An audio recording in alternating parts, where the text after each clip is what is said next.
السلام علیکم، بسم اللہ الرحمن الرحیم۔ Welcome to the Islamic channel. آج میں آپ کو بتانے والی ہوں کہ فتح مکہ کے موقع پر میرے آقا صلوات والسلام ایک کافرہ عورت کے مکان کی دیوار کے ساتھ ٹیک لگا کر کھڑے ہو کر کے اپنے کسی صحابی سے گفتگو فرما رہے تھے۔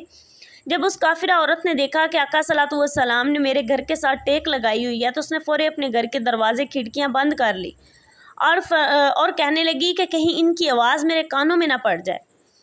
تھوڑی دیر میں حضرت جبرائیل علیہ السلام آقا صلوات والسلام کے پاس تشریف لائے اور کہا کہ یا رسول اللہ تعالیٰ کا فرمان ہے کہ اس کافرہ عورت کے گھر کے ساتھ آگ کی پشت مبارک لگ گئی ہے اور اب میں گوارہ نہیں کرتا کہ یہ جہنم میں جلے، بس میں نے اس کے دل کی کھڑکیاں کھول دی ہیں اور وہ کلمہ پڑھ کر مسلمان ہو جائے گی۔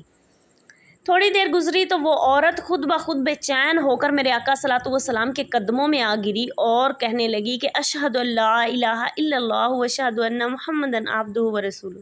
سبحان اللہ، یعنی کہ میرے آقا صلوات والسلام کی شان مبارک دیکھیں کہ صرف میرے آقا کی پیٹھ مبارک، کمر مبارک لگنے کی وجہ سے اللہ تعالیٰ نے اس عورت کو بخش دیا اور اس کے دل کے دروازے کھول دیے۔ ویڈیو پسند آئی ہو تو اسے لائک اور شیئر لازمی کیجیے گا، کمنٹ سیکشن میں اپنے رائے کا اظہار دیجیے گا، اور جو چینل میں فرسٹ بار ہیں وہ چینل کو سبسکرائب کر کے بیل نوٹیفیکیشن کو آن کر دیں۔ بہت شکریہ، اپنے اگلے پیغام میں بہت جلد حاضر ہوتی ہوں۔ اللہ حافظ۔